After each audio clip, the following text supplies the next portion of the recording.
여러분 안녕하세요. 반갑습니다. 자, 지금 여러분 그 리플의 가격 움직임이 조금 심상치가 않아요. 그동안 이제 리플은 잘 못 올랐죠. 물론 조금 오르긴 했어요. 다른 주요 종목들이 이제 갈 때 리플이 전혀 못 오른 건 아니에요. 어느 정도 조금은 오르긴 했지만 다른 종목들보다 좀 뒤졌죠. 다른 주요 종목들보다. 그러니까 한마디로 그 뭐 좀 불장 비슷한 그런 상황들이 한동안 계속됐죠. 최근에. 그래서 뭐 비트코인이든 뭐 또 이더리움이든 기타 다른 주요 코인들이든 다들 뭐 시장으로부터 어느 정도 사랑을 받았죠. 뭐 솔라나 같은 것은 뭐 아주 엄청나게 사랑을 받았죠. 뭐 올해 들어서는 솔라나가 이제 한 5배 가량 올랐었고, 또 뭐 최근에 불장, 그러니까 지난 10월 초부터는 뭐 지금까지 해서 한 뭐 3배 정도 이상 지금 오른 상태죠. 그 외에도 뭐 크게 간 종목들이 많이 있어요. 물론 뭐 리플보다 더 못 간 종목들도 수두룩 하긴 하죠. 그러나 이제 리플이 그 세계의 관심을 끌고 있는 주요 코인이라는 점을 고려해 볼 때는 리플이 상당히 못 갔어요. 그러니까 수년 동안 못 갔죠. 지난 2020년 12월에 SEC로부터 이제 리플이 이제 기소를 당한 이래로 계속해서 이제 지금 찬밥 신세가 되어 왔죠. 그러다가 최근에 불장에서도 뭐 시장으로부터 사랑을 받지 못했어요. 자, 그런 리플이 말이죠. 지금 분위기가 심상치가 않아요. 뭔가 들썩들썩 하는 움직임이에요. 자, 그러면 말이죠. 지금 리플에게 우호적인 시장 상황들은 어떤 것이며, 리플은 과연 최근에 이제 솔라나가 뭐 큰 상승을 했던 것 이상으로 큰 상승을 한번 보여줄지, 그것을 여러분과 함께 이야기를 나눠보도록 하겠습니다. 자, 보시죠.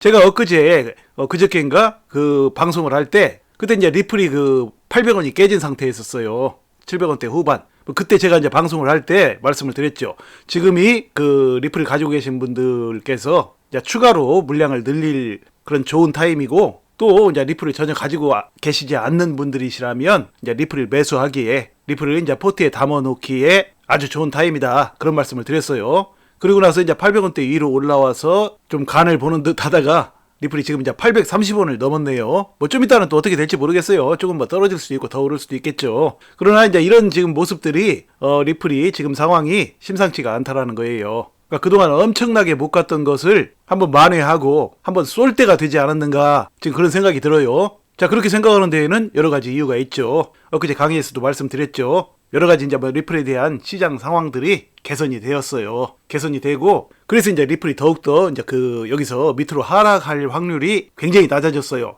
앞으로 상승할 확률이 높죠. 그런데 지금 또 이제 시장에서 리플에게 좀 더 우호적인 그런 상황들, 뭐 그런 이슈들이 이제 계속 나오고 있죠. 자, 그런 이슈들이 이제 무엇인지 살펴보도록 하고요. 그리고 또 이제 리플의 전망을 보도록 하죠. 자, 그 이슈들을 보면 먼저 이런 소식이 있어요. 미 SEC 11월 30일 소송 관련 비공개 회의, 이런 제목으로 이제 소식이 있어요. 미국 증권거래위원회 SEC가 공식 홈페이지를 통해 오는 11월 30일, 그러니까 현지 시간이죠, 금지명령, 행정소송, 소송 제기, 그 밖에 소송 관련 사안을 주제로 비공개 회의를 개최한다고 밝혔다 그랬어요. 그러니까 소송 관련 사안들이 많죠. 뭐 리플도 이제 지금 소송 중이지만 리플 말고도 여러 암호화폐 거래소들이며 암호화폐 회사들이며 뭐 한두 건이 아니죠. 그런데 이제 그 소송 관련 사안들을 놓고 11월 30일, 그러니까 며칠 안 남았네요. 그때 이제 회의를 한대요. 그냥 비공개 회의죠. 이제 어떻게 그것을 이제 처리하면 좋을지, 어떻게 결론을 내면 좋을지, 뭐 그런 내용들이 될 것 같아요. 어떤 잠정적인 결론이 나온다고 봐야죠. 왜냐면 올해 지금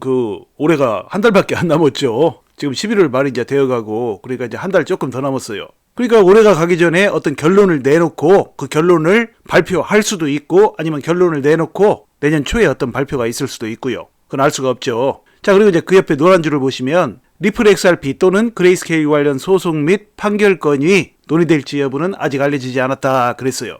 그러니까 지금 중요한 게, 지금 세계 굴지의 회사 지금 리플과 암호화폐, 그러니까 그 알트코인을 대표하는 게 지금 리플이죠. 그러니까 SEC와 이제 소송 중에 있는 사안이 가장 중요한 게 지금 리플하고, 또 뭐가 있죠? 그레이스케일 관련 이제 소송 및 그 판결에 관한 건이죠. 그러니까 그레이스케일 관련 이 사안은 왜 중요하냐면, 이것은 지금 비트코인 현물 ETF와 관련이 돼 있는 거죠. 그러니까 알트코인 대표하는 것은 리플이고, 그레이스케일은 지금 비트코인 사안을 대표하는 거죠. 비트코인 현물 ETF 사안이요. 이 두 가지가 이제 중요한데, 이것에 관한 것이 이제 논의될지 여부는 우리가 알 수가 없죠. 자기들이 뭔 얘기를 할지를 우리가 어떻게 알겠습니까? 자, 그러나 그 비공개 회의에서는 당연히 이제 이런 것들을 논의할 것이라고 봐요. 제일 중요한 이 리플과 그레이스케일 관련 그 사안을 논의를 하겠죠. 이제 그레이스케일 같은 경우에는 그 그레이스케일이 뭐 자신들의 이제 상품 중에 하나인 GBTC를 비트코인 현물 ETF로 전환해달라 하는 그런 요청을 SEC한테 했는데 SEC가 거절해가지고 그에 대해서 이제 소송을 제기했어요. 그레이스케일이. 그런데 그레이스케일이 얼마 전에 이겼어요. 그러니까 이제 SEC 입장에서는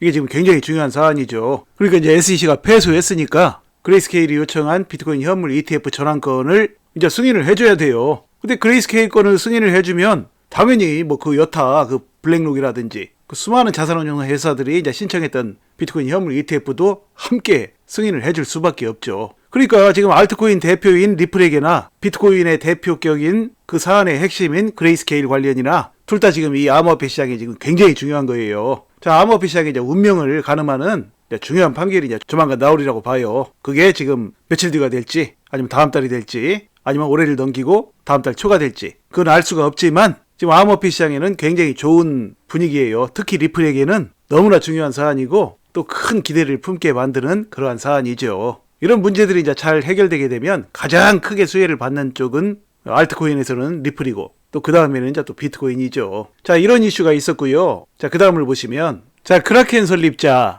SEC 리플한테 맞고 크라켄의 화풀이 업계는 미국 떠나야 이런 제목으로 이제 소식이 있었어요. 자, 내용을 보시면 미국 암호화폐 거래소 크라켄의 공동 설립자 제시 파월이 미국 증권거래위원회 SEC를 지목해서 이렇게 말했대요. 마조이스트들이 뉴욕 법정에서 당한 구타. 그러니까 이제 리플한테 SEC가 이제 패배한 걸 말하는 거죠. 소송 패소한 거. 그러니까 지난 7월 13일 날 거래소에서 이제 판매한 것은 증권이 아니라고 판결한 것을 놓고 패소라고 이렇게 얘기를 하는 거예요. 그게 먼저 지금 전반적으로 리플이 이제 승소한 그런 분위기죠. 참고로 이제 이 마조이스트라는 말은 이 사전적으로는 피가학적 변태라고 일컬어진대요. 그러니까 이제 상대에게 가학을 당함으로써, 그러니까 매를 맞음으로써 쾌감을 느끼는 그런 사람들의 총칭이라고 합니다. 마조이스트가요. 자, 그래서 이제 이렇게 패소라고 하는 거고요. 그러한 구타에 SEC가 만족하지 못하고 캘리포니아에서 또 자신들을 때려줄 대상을 찾고 있다. 이렇게 얘기했대요. 캘리포니아는 이제 크라켄이라는 그 암호화폐 거래소가 있는 그 소재지이죠. 거기에서 또 SEC가 이제 뭐 크라켄에게 패배할 수도 있는 그런 짓거리들을 하고 있다. 지금 뭐 이렇게 지금 비꼰 거예요. 그래서 그 파란 줄 보시면 지난 2월에 이제 미등록 암호화폐 스테이킹 서비스 제공 문제로 3천만 달러 벌금 납부로 모든 문제를 해결한 줄 알았는데 SEC는 또 우리를 기소했다 그랬어요. 그러니까 SEC가 그때 2월 달에 올해 2월 달에 한번 기소했었죠. 스테이킹 서비스 문제 때문에요. 크라켄을. 그래서 거기서 이제 그 3천만 달러 그러니까 한국 돈으로 한 400억 가량을 물었어요. 그리고 문제가 이제 해결된 줄로 알았는데 이번에 또 기소한 거예요. 이번에 또 이제 미등록 증권 판매 뭐 이걸로 이제 또 기소한 거죠. 그래서 이제 3천만 달러로는 SEC의 추가 기소를 10개월밖에 미룰 수 없다는 메시지라고 지적했다. 그러니까 비꼰 거죠. 자, 그래서 지금 여기서 말하는 것은 말이죠. 크라켄 설립자가 SEC가 이제 리플한테는 감히 함부로 하지 못하고 우리를 건든다. 만만한 우리를 건든다. 지금 그 얘기예요. 근데 이제 이게 지금 그 크라켄 설립자가 말한 것이 이제 맞아요. 지금 SEC가 리플을 이제 함부로 손을 못 대죠. 전반적인 이제 시장 분위기며 주변의 그 분위기가 리플을 더 이상 SEC가 이제 손을 댈 수 없는 그런 분위기로 가고 있죠. 여러 가지 정황이요. 리플이 이제 그 알트코인의 총 대표격이고 리플을 더 이상 건들면 다른 알트코인들, 비트코인 빼고 나머지가 다 리플의 그 추종자들이죠. 시장 분위기가 이제 SEC를 가만히 놔두지를 않는 그런 분위기가 되어버렸죠. 그런데 이제 크라켄은 그 현물 기준 세계 3위 거래소예요. 세계 3위 거래소이기는 하지만 그 위상이 이제 리플한테는 지금 미치지를 못하는 그런 분위기예요. 그 현실이죠. 그래서 이제 SEC가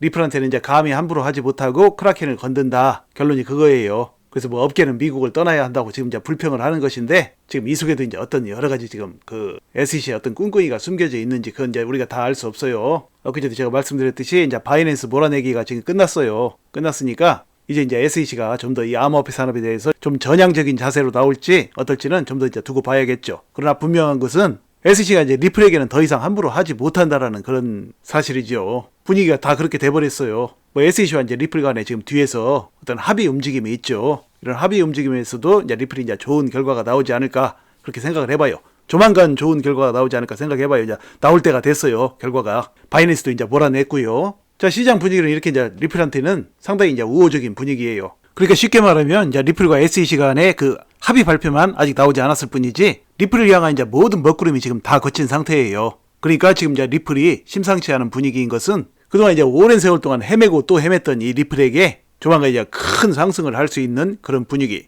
그러니까 이제 최근에 큰 상승을 했던 그 솔라나보다 훨씬 더 큰 상승을 할 수도 있는 그런 분위기가 이제 다 무르익었다는 그런 얘기입니다. 자, 일전에도 여러분에게 이제 여러 번 보여드렸던 이 차트를 잘 참고하세요. 앞으로 이제 리플이 이제 상승 추세로 나아갈 것이고, 또 과거에 이제 리플이 보여줬던 불과 23일 만에 18배를 갔던 그런 모습들도 이제 나올 때가 됐어요. 자, 차트를 잘 참고하시면서 힘들 내시기 바랍니다. 리플은 앞으로 이제 여러분께서 한 번도 못 봤던 그런 가격을 향해서 줄기차게 이제 나아갈 것이라고 저는 봅니다. 부디 이제 여러분께서 이제 앞으로도 차분하고 지혜로운 투자로 앞으로도 여러분의 인생을 바꿀 만한 멋진 수익들을 내시기를 간절히 소망합니다. 자, 이야기를 마칩니다. 여러분 시청해 주셔서 감사드리고요. 항상 건강하시고 행복하세요. 감사합니다.